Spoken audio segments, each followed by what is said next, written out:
Sahabat pembelajar, berjumpa kembali bersama Imade Sidiasa Belajar Jadi Guru dalam membahas materi pendidikan Pancasila dan Kewarganegaraan. Pertemuan kita kali ini kita akan membahas materi tentang pembelajaran PKN di SD dengan kode mata kuliah PDGK 4201. Pada pertemuan kali ini kita akan membahas modul 4, yaitu tentang konsep serta prinsip kepribadian nasional, semangat kebangsaan, cinta tanah air, dan bela negara. Membahas modul ini dengan harapan kita akan memiliki kemampuan untuk memahami, menganalisis, dan menyadari pentingnya kepribadian nasional, semangat kebangsaan, cinta tanah air, dan bela negara. Ada 3 kegiatan belajar yang akan kita bahas. Yang pertama itu adalah konsep dan kepribadian nasional. Kegiatan belajar kedua, konsep dan prinsip semangat kebangsaan. Dan kegiatan belajar 3 tentang konsep dan prinsip cinta tanah air dan bela negara. Kita mulai kegiatan belajar 1 tentang konsep dan prinsip kepribadian nasional.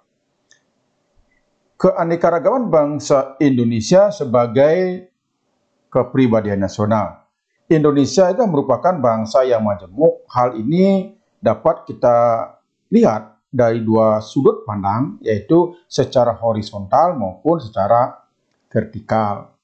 Kalau secara horizontal, perbedaan itu dapat kita lihat dari yang pertama adalah perbedaan fisik atau ras. Jadi secara fisik atau ras, penduduk Indonesia itu terdiri dari golongan Papua Melanesoid yang mendiami Pulau Papua, Ke dan Aru, dengan ciri fisiknya rambut keriting, kemudian bibir agak tebal, dan kulit hitam. Kemudian ada golongan Mongoloid. Golongan Mongoloid ini menduduki sebagian besar kepulauan Indonesia dengan ciri-ciri fisiknya rambut ikal atau lurus, kemudian muka agak bulat, kulit putih sampai ke sawo matang. Nah, kemudian yang ketiga itu ada golongan Wedoid, yaitu orang Kubu, Mentawai, Enggano, dan Tomuna. Dengan ciri fisiknya, perawakannya agak kecil, kemudian kulitnya sawo matang dan rambut berombak. Kemudian perbedaan suku. Suku bangsa di Indonesia itu hidup hampir 300 suku bangsa yang jumlahnya beragam. Jadi ada Jawa, ada Dayak, Batak, Minang, Bali, Aceh, dan lain sebagainya. Nah, kemudian ada perbedaan agama.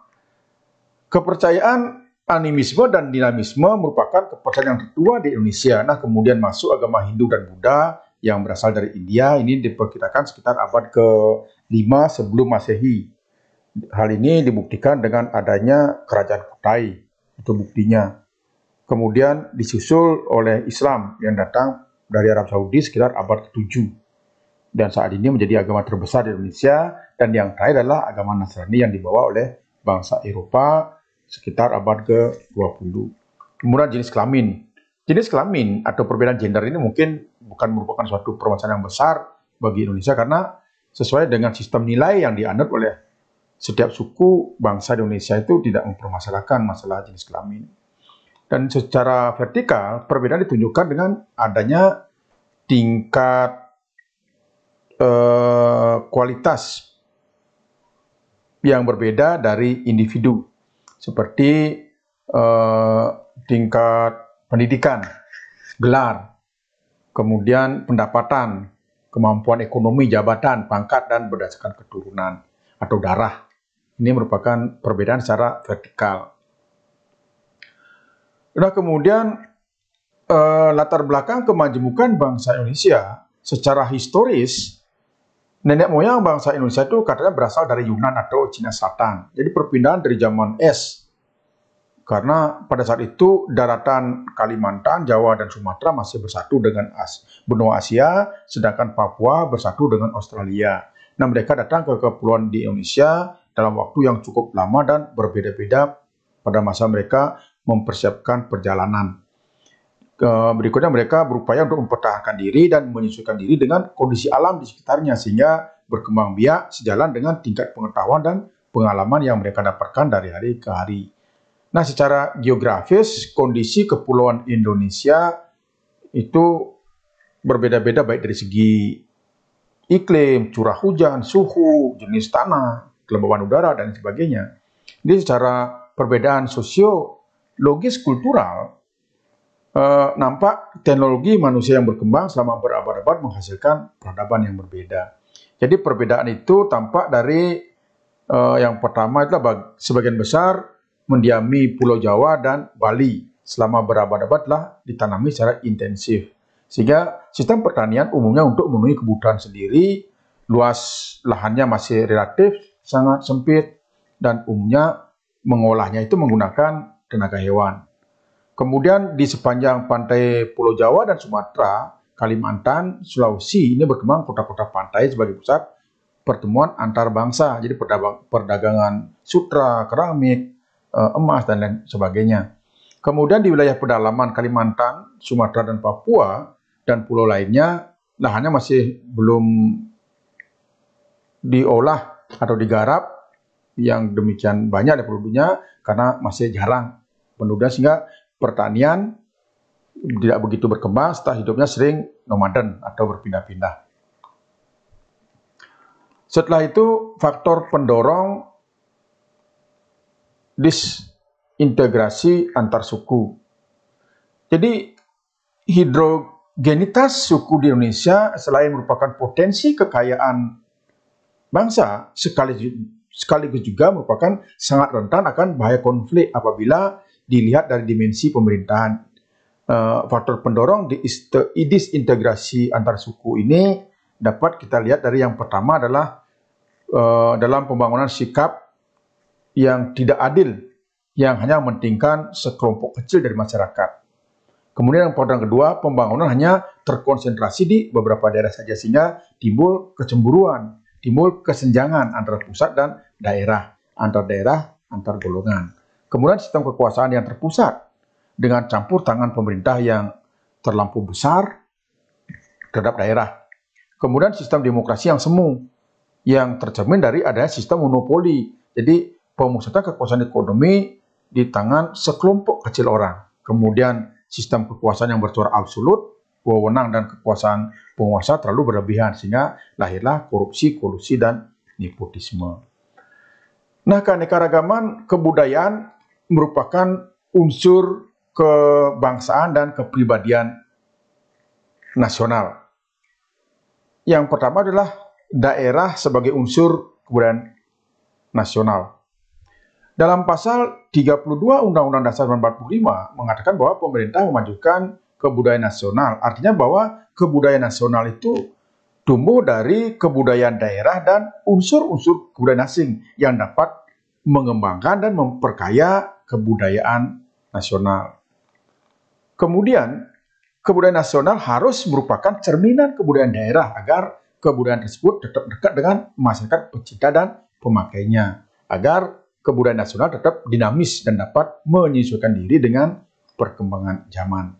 Jadi kebudayaan nasional harus mau menerima pengaruh kebudayaan asing yang bisa memperkaya kebudayaan nasional. Jadi apabila tidak demikian, maka kebudayaan itu akan terisolasi dari pergaulan dunia. Jadi ketika kita bicara tentang kebudayaan, itu adalah berasal dari bahasa Sanskerta yang artinya budaya, yang berarti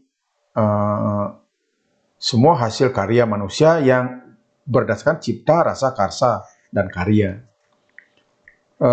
Ciri umum daripada kebudayaan daerah di Indonesia adalah kesenian, yaitu seperti seni musik, seni tari, seni suara, seni wayang, dan lain sebagainya. Kemudian ada bahasa. Ini bahasa daerah yang digunakan oleh masyarakat daerah tersebut sebagai bahasa sehari-hari di lingkungan keluarga dan sebagai bahasa penghubung di masyarakat. Setelah itu ada sistem kemasyarakatan yang merupakan tata cara kehidupan masyarakat di daerah yang kemudian berkembang menjadi adat istiadat daerah, misalnya pakaian, kemudian tata cara di masyarakat daerah itu sendiri. Setelah itu ada mata pencaharian. Jadi faktor alam daripada tanah air kita ini mempengaruhi mata pencaharian penduduk di daerah. Daratan Indonesia yang ada begitu luas, sehingga akan mempengaruhi menjadi mata pencaharian petani. kemudian laut yang begitu luas, maka akan memunculkan mata pencarian nelayan. Kemudian ada sistem religi atau kepercayaan. Jadi salah satu ciri bangsa kita yaitu mengenal hal-hal yang berbau mistis atau kepercayaan. Dan yang keenam itu adalah peninggalan sejarah. Jadi dari berbagai daerah di Indonesia ini ada beberapa peninggalan sejarah di Indonesia seperti Candi Prambanan, Candi Borobudur, atau Ngaben di Bali. Sekarang kita bicarakan tentang konsep Bhinneka Tunggal Ika dan integrasi nasional. Jadi konsep Bhinneka Tunggal Ika itu merupakan keanekaragaman suku bangsa dalam negara kesatuan Republik Indonesia dalam rangka mewujudkan suatu kesatuan nasional. Jadi salah satu kesatuan nasional yang saya sebutkan ini dikenal dengan istilah integrasi nasional, yaitu suatu proses dan hasil kehidupan sosial yang dicapai melalui beberapa tahap, yaitu akomodasi, kerjasama, koordinasi, dan asimilasi. Nah, oleh karena demikian, bangsa Indonesia sangat majemuk ini, maka dalam menghadapi perubahan dari luar, harus senantiasa difilter, sehingga tidak merusak sendi-sendi budaya bangsa. Integrasi nasional merupakan dampak positif dalam proses pembangunan, antara lain terpeliharanya stabilitas nasional, yaitu suatu keadaan negara yang aman, tentram, adil, dan makmur, sehingga dapat mencapai tujuan pembangunan nasional. Nah, faktor-faktor apa saja yang menunjang integrasi nasional itu? Yang pertama adalah bahasa nasional, yaitu bahasa Indonesia. Ini merupakan media yang menunjang terjadinya integrasi nasional. Dengan bahasa Indonesia, maka dari Sabang sampai Merauke akan mengerti maksud ketika dikomunikasikan, sehingga tidak terjadi mispersepsi, sehingga terjadilah integrasi nasional. Kemudian Pancasila sebagai dasar negara. Jadi Pancasila merupakan landasan dalam setiap gerak langkah tingkah laku manusia Indonesia, apakah pejabatnya, masyarakatnya, harus berdasarkan Pancasila. Nah, kemudian kesadaran dan solidaritas kelompok.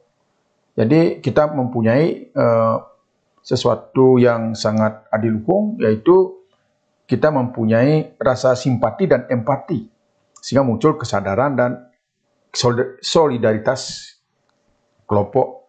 Nah, kemudian ada peraturan perundang-undangan yang sifatnya nasional. Jadi semua bangsa Indonesia dari Sabang sampai Merauke akan tunduk terhadap peraturan perundang-undangan yang berlaku di Indonesia. Nah, kemudian landasan hukum daripada Bhinneka Tunggal Ika yang pertama adalah sila ketiga, yaitu Persatuan Indonesia. Jadi Bhinneka Tunggal Ika itu adalah berbeda-beda tapi tetap satu dalam rangka mencapai persatuan bangsa Indonesia. Kemudian yang kedua itu adalah pembukaan Undang-Undang Dasar Negara Republik Indonesia, khususnya alinea kedua. Di sana dikatakan bahwa dan perjuangan pergerakan kemerdekaan Indonesia telah sampailah kepada saat yang berbahagia dengan selamat sentosa mengantarkan rakyat Indonesia ke depan pintu gerbang kemerdekaan Indonesia yang merdeka, bersatu, berdaulat, adil, dan makmur. Jadi ini merupakan dasar Bhinneka Tunggal Ika. Artinya apa? Bahwa walaupun kita berbeda-beda, tetapi kita punya keinginan yang sama, ingin menjadi negara yang merdeka. Nah, kemudian ada pasal-pasal Undang-Undang Dasar 45. Jadi pasal 1 ayat 1 tentang Indonesia adalah negara kesatuan berbentuk republik. Kemudian pasal 32 ayat 2 adalah negara menghormati dan memelihara bahasa daerah sebagai kekayaan budaya nasional. Kemudian pasal 35 itu tentang bendera negara Indonesia adalah sang merah putih. Pasal 36 bahasa negara adalah bahasa Indonesia, dan pasal 36A yaitu lambang negara ialah burung Garuda Pancasila dengan semboyan Bhinneka Tunggal Ika. Nah, kemudian yang selanjutnya adalah pembinaan kebudayaan. Artinya bahwa pembinaan kebudayaan nasional diadakan untuk memberikan wawasan budaya dan makna pembangunan nasional Indonesia dalam segenap dimensi kehidupan bermasyarakat, berbangsa, dan bernegara, serta ditujukan untuk meningkatkan harkat dan martabat manusia Indonesia agar tetap memperkuat jati diri dan kepribadian bangsa. Nah, sekarang kita akan bicarakan tentang kegiatan belajar 2 tentang konsep dan prinsip semangat kebangsaan. Pengertian dan unsur terbentuknya bangsa. Dalam istilah bahasa Indonesia, nation itu berarti bangsa yang digunakan untuk terjemahan ras atau folk. Namun secara politis maknanya berbeda, nation itu dengan bangsa. Sedangkan ras adalah bangsa yang dalam antropologi yaitu keturunan sama, seperti Arab, Asia, Melayu, dan lain sebagainya. Nah, kemudian unsur pembentukan bangsa Indonesia. Yang pertama adalah persamaan keturunan, yaitu bangsa Indonesia berasal dari rumpun bangsa Melayu dan kemudian dipercaya oleh ada variasi percampuran antar daerah. Kemudian ada persamaan pola kebudayaan, terutama cara hidup sebagai suku bangsa petani dan pelaut dengan segala adat istiadatnya dan lembaga sosialnya.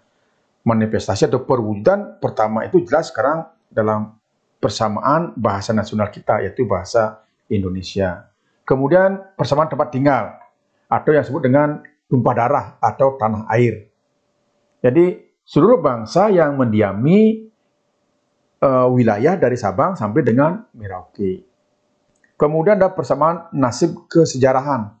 Artinya bahwa kita pernah mengalami masa kejayaan yang sama pada zaman Kerajaan Bahari, yaitu zaman Sriwijaya, atau kejayaan Majapahit, maupun penderitaan bersama di bawah dominasi atau tekanan bangsa-bangsa asing, khususnya bangsa Eropa dan Jepang yang pernah menjajah kita. Nah, kemudian ada persamaan cita-cita, yaitu persamaan cita-cita hidup bersama sebagai bangsa yang merdeka dan berdaulat, serta ingin membangun negara dalam Ikatan Persatuan Indonesia yang berlandaskan Pancasila dan Undang-Undang Dasar Negara Republik Indonesia tahun 1945. Nah, bagaimana menunjukkan semangat kebangsaan atau nasionalisme dan patriotisme itu? Jadi, prinsip patriotisme yang didukung dalam Pancasila adalah nasionalisme yang tidak sempit dan berlebihan. Jadi kita mencintai bangsa Indonesia bukan berarti mengagung-agungkan bangsa sendiri, tetapi tetap mencintai bangsa dan menghargai bangsa lain. Nah, pandangan bangsa Indonesia mengenai semangat kebangsaan itu yang pertama itu adalah monodualistik, yaitu suatu paham yang menganggap bahwa sesuatu merupakan dua unsur yang terikat menjadi satu kebulatan. Kemudian ada monopluralis, yaitu mengaku bahwa bangsa Indonesia terdiri dari berbagai macam suku yang beraneka ragam. Nah, walaupun demikian bukan berarti unsur yang berbeda itu merupakan hal yang penghalang, tetapi tetap merupakan satu kesatuan yang utuh yang merupakan bagian dari bangsa Indonesia. Dan yang ketiga itu adalah integralistik, yaitu ada paham kebersamaan, paham kekeluargaan. Jadi paham yang mengatasi paham individu dan golongan, itu integralistik. Selanjutnya adalah patriotisme sebagai wujud sikap dan perilaku kebangsaan. Jadi suatu paham yang mempunyai semangat, sikap dan perilaku cinta tanah air di mana ia berani mengorbankan segala-galanya bahkan jiwanya demi kemajuan, kejayaan dan kemakmuran bangsa dan negara. Tujuan daripada patriotisme itu adalah mewujudkan warga negara yang memiliki tekad, sikap, dan tindakan yang teratur, terpadu, dan berlanjut yang dilandasi oleh kecintaan kepada tanah air. Kemudian ada kesadaran berbangsa dan bernegara Indonesia, serta rela berkorban dan melawan setiap ancaman baik datangnya dari luar maupun dari dalam yang membahayakan kedaulatan dan keutuhan bangsa dan negara Indonesia. Sedangkan peranan daripada patriotisme itu adalah memberikan motivasi spiritual dalam kehidupan berbangsa dan bernegara yang menjadi kepribadian dalam diri manusia Indonesia dan dapat diungkapkan dalam bentuk perbuatan maupun tingkah laku yang rela berkorban dengan dilandasi semangat cinta tanah air. Nah, bagi bangsa Indonesia, patriotisme itu mengandung 3 makna. Yang pertama itu adalah ciri khas kepribadian bangsa Indonesia, yaitu bangsa yang cinta tanah air, bangsa dan negara.